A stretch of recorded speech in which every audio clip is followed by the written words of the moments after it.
पहला सवाल आपसे इसलिए क्योंकि कांग्रेस सरकार कर्नाटक की कह रही है कि आप प्रोपेगेंडा कर रहे हैं, चुनाव के समय वोट हासिल करना चाहते हैं, इसीलिए पूरा माहौल बनाया गया है। तेजस्वी सूर्या के खिलाफ तो इलेक्शन कमीशन में शिकायत तक कर दी है उन्होंने। नमस्ते अनामिका जी। देखिए, आज पूरा देश प्रत्यक्ष रूप से देख रहा है कि किस प्रकार कांग्रेस पार्टी पूरी तरह से सनातन विरोधी हो चुकी है। एक तरफ राहुल गांधी शक्ति पर प्रहार करते हैं।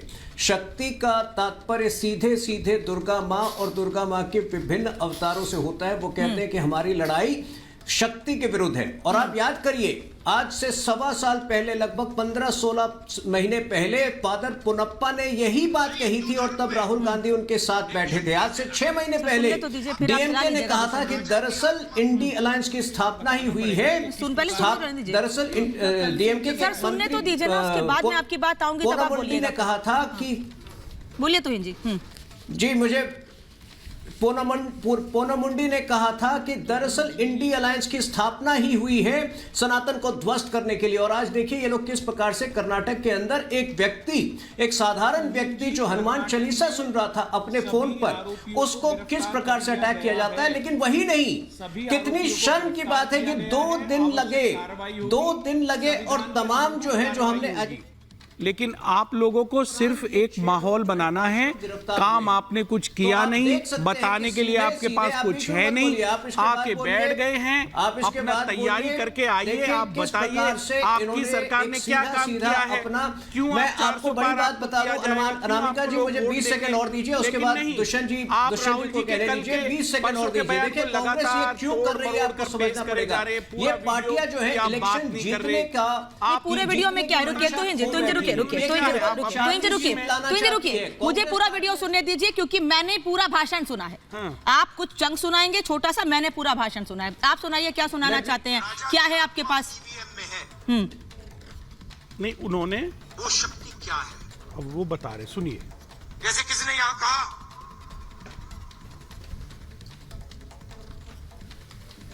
सर हिंदू धर्म में एक शक्ति है, उस शक्ति से हमें लड़ना है। हिंदू धर्म में एक शक्ति है, उस शक्ति से हमें लड़ना है। सर नहीं, ये बताइए, मेरा कहना ये है कि क्या हिंदू धर्म लेना, हिंदू धर्म का नाम लेना, सनातन बोलना जरूरी है। हिंदू धर्म बोलना जरूरी था, हिंदू धर्म बोलना जरूरी था। दुष्यंत जी मुझे इतना बताइए, हिंदू धर्म बोलना जरूरी था, क्या शक्ति शब्द से काम नहीं चल रहा था राहुल गांधी का। नहीं, आप सुनेंगे नहीं दुष्यंत जी, तो ये गलत बात है। मुझे बताइए, क्या शक्ति शब्द है एक हिंदी का, उसमें काम नहीं चल रहा था राहुल गांधी का। हिंदू धर्म में एक शब्द है शक्ति, जिसके खिलाफ मेरी लड़ाई है। आगे क्या बोला, पीछे क्या बोला, हिंदू धर्म क्यों बोला। जबरदस्ती डरा धमकाकर भारतीय जनता पार्टी ने सर पूरा भाषण सुनने के लिए नहीं बैठे हैं, हम सुन चुके हैं। हम राहुल गांधी का पूरा भाषण अपने शो में नहीं सुना सकते हैं। क्या कर रहे हैं, ये टाइम वेस्ट हो रहा है। आपको डिबेट कर रहे हैं तो आपको, अरे सर हम सुन चुके हैं, डिबेट अब जिस टॉपिक पर है उस पर बात कीजिए ना। नहीं होगा ना, नहीं हमारे हिसाब सर, अगर जो टॉपिक है दुष्यंत जी, जो टॉपिक है उस पर बात कर रहे हैं तो ठीक, मैं दूसरे केस के पास जाऊंगी। लोगों को अगर जो टॉपिक है उस पर बात करेंगे दुष्यंत जी, टॉपिक है उस पर बात करेंगे, टॉपिक पर बात करेंगे। टॉपिक की बात कर लीजिए। मैं 40 मिनट डिबेट सुना दे, 40 मिनट भाषण सुना दे खाली। जो भी दोषी हैं कर्नाटक में, उन पे कार्रवाई हुई है और कार्रवाई होगी, कोई दोषी नहीं बख्शा जाएगा। नहीं, ऐसा नहीं लग रहा है कि कांग्रेस में और इंडिया अलायंस में पूरे जो गठबंधन की आपकी पार्टी है उनमें ऐसी होड़ सी मची हुई है कि सनातन को कौन बुरा कह सकता है, हिंदू धर्म को कौन बुरा कह सकता है। एक परसेप्शन, आपस में ही लड़े जा रहे हैं कि कौन ज्यादा बुरा बोल सकता है। भारतीय जनता पार्टी के द्वारा एक परसेप्शन क्रिएट करने का प्रयास किया जा रहा है देश में। अच्छा। नेगेटिविटी गठबंधन के खिलाफ फैलाने का ये एक असफल प्रयास है। सर तो आप सर ऐसा मौका क्यों दे रहे हैं, फिर भाजपा कर रही है भाई, मौका क्यों दे रहे हैं आप क्यों मौका दे रहे हैं। आपने क्यों नहीं मिलने दिया, आपकी सरकार ने क्यों नहीं मिलने दिया। तेजस्वी सूर्या, शोभा करंदलाजे पीड़ित परिवार से मिलने जा रहे थे, क्यों नहीं मिलने दिया। मिलने देते ना फिर, सर मिलने देते ना फिर। नहीं मुझे बताइए, मिलने क्यों नहीं दिया, किस बात का डर था। आप पे आरोप नहीं लगेगा कि आप तुष्टीकरण की राजनीति कर रहे हैं, आप खास मुद्दे को लुभाना चाहते हैं, कितना फायदा हुआ डिमोनेटाइजेशन से, एक्शन लिया। आप बताइए, देश पूछना चाहता है। क्या जी, रुकिए सर, प्रज्ञा जी। सबसे पहली तो ये बात है कि यहाँ पर बेफालतू में गलत बयान को डिफेंड नहीं करना चाहिए। उन्होंने बोला कि हिंदू धर्म में एक शक्ति है और लड़ाई शक्ति के खिलाफ है, पहली बात। दूसरी बात, आप फिर उन्होंने ये भी कहा वो शक्ति क्या है और उस शक्ति का उन्होंने पूरा विस्तार से बताया। भाई साहब इनफ प्लीज। मैं कर्नाटक पे भी बात करना चाहूंगी, आज कर्नाटक पर भी बोलिए फिर आप एक और फिर जो सनातन को डेंगू मलेरिया बताते हैं उन पर भी बात कीजिए फिर आप। अनामिका सुनिए, कांग्रेस का सनातन विरोधी इतिहास रहा है। देखिए, विदेश से इस श्रृंखला की शुरुआत होती है डिसमेंटलिंग ग्लोबल हिंदुत्व से। उसके बाद इंडी गठबंधन द्वारा एक बैठक की जाती है जिसमें सनातन धर्म का उन्मूलन कैसे हो, ये भारत में हो रहा है। उसके बाद जो केसी वेणुगोपाल है कांग्रेस के, वो ये कहते हैं कि फ्रीडम ऑफ एक्सप्रेशन है। राहुल गांधी भारत जाकर, विदेश की भूमि में जाकर हमारे न्याय तंत्र पर प्रश्न उठाते हैं। जब उनकी सदस्यता खारिज कर दी जाती है तो न्याय तंत्र बहुत बेकार है, लेकिन जब सदस्यता वापस मिल जाती है तो न्याय तंत्र बहाल हो गया। ये तो हिपोक्रेसी का नेचर है। वही राहुल गांधी है जिन्होंने कहा था कि मंदिर में लोग लड़कियों को छेड़ने जाते हैं, इनका इतिहास है, आप समझ रहे। और जब शक्ति के बारे में इन्हें क्या पता होगा, वामपंथी लोग इनका भाषण लिख कर देते हैं। और मुझे तो आश्चर्य इस बात का है, भाषण क्या पता, बेचारे ने इंग्लिश में ठीक ठाक लिखा, उनको हिंदी में ट्रांसलेट ही ना करना है बोलते टाइम। आप देखो ना, शक्ति की बात अगर होती है तो या देवी सर्वभूतेषु शक्ति रूपेण संस्थिता नमस्तस्यै नमस्तस्यै नमस्तस्यै नमो नमः। हमारे यहाँ पर बात होती है नव रूपों में, हम दुर्गा को शक्ति मानते हैं। इन्हें तो पता ही नहीं कि शिव और शक्ति क्या है, ये क्या सनातन धर्म पर बोलेंगे।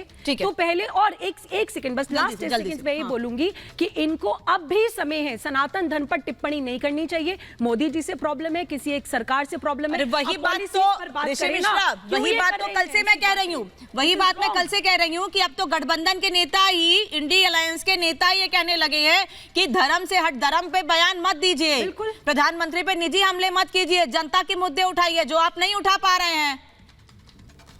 देखिए अनामिका जी, मैं आपके बात से सहमत हूँ। राहुल गांधी के पूरे स्पीच में कोई प्रॉब्लम नहीं है, लेकिन जो उन्होंने हिंदू धर्म से उन्होंने जो शब्दों का इस्तेमाल किया, तो मुझे लगता है कि राहुल गांधी ने खुद बैठे बैठाए बीजेपी को एक ये कांग्रेस को समझाइए, नहीं समझ आ रहा है उनको। बिल्कुल सुन तो लीजिए अनामिका जी, मैं ये मानता हूँ कि राहुल गांधी की मंशा गलत नहीं है, वो पावर ऑफ सेंटर की बात कर रहे थे कि किस प्रकार से बीजेपी में एक ही व्यक्ति, चाहे बीजेपी हो या सरकार हो, एक ही व्यक्ति डिसीजन लेता है, power of centre Narendra Modi है। लेकिन उनको शब्दों का चयन और जो संदर्भ उन्होंने दिया वो गलत दिया, और मुझे लगता है कि कहीं न कहीं राहुल गांधी ने गलती की है और इसका फायदा बीजेपी आगामी लोकसभा चुनाव में उठाएगी।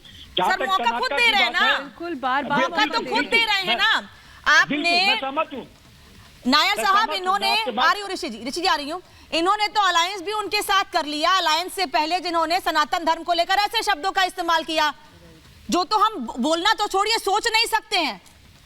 मतलब ऐसे शब्दों का इस्तेमाल करेंगे, फिर जाके उनके साथ अलायंस करेंगे, फिर कहेंगे भाई हम पाक साफ है।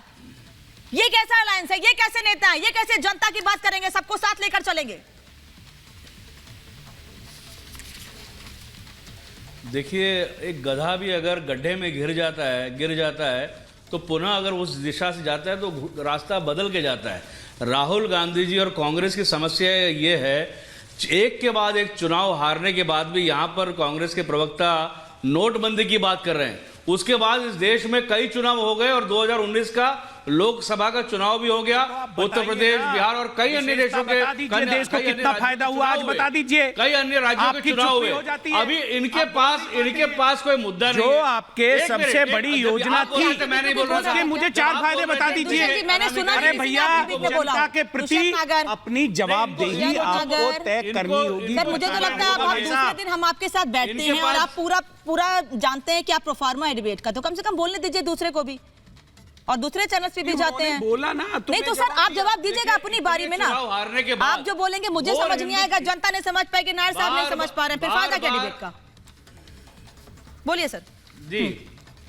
जी बार बार चुनाव हारने के बाद भी इनको अकल नहीं आ रही, बार बार हिंदू धर्म को गालियां दे रहे हैं, साधु संतों को अरेस्ट कर रहे हैं, बार बार इन्होंने भगवा आतंकवाद ऐसा शब्द को कॉइन किया। इस प्रकार से ये करते आ रहे हैं और उनके एक के बाद चुनाव भी हारते आ रहे हैं, लेकिन इनको अकल नहीं आ रही।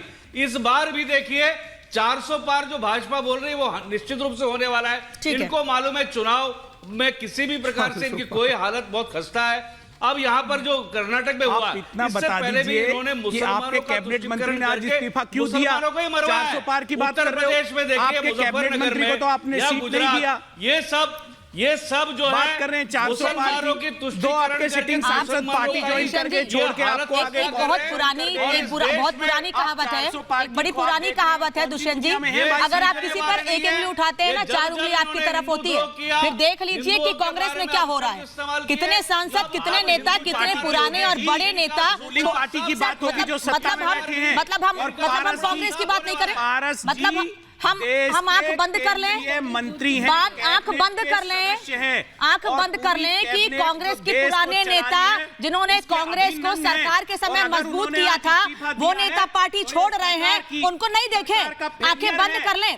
सर, जिनके नेता उनके जा रहे, मैं उनसे भी पूछ रही हूँ, उनके जा रहे, मैं उनसे भी पूछ रही हूँ। दुष्यंत जी, कांग्रेस के जा रहेंगे, आपके अलायंस के नेता जाएंगे तो उनको सवाल पूछोगी ना। कांग्रेस पार्टी और आप जिनको कह रहे हैं, आप जिनको कह रहे हैं, सुनिए, पार्टी को जवाब देना है। आपके अलायंस के नेता जिनको कह रहे हैं, संसाधनों पे जिनको कह रहे हैं ये फूके हुए कारतूस हैं, वही उनको अपनी ओर लेने की कोशिश कर रहे हैं।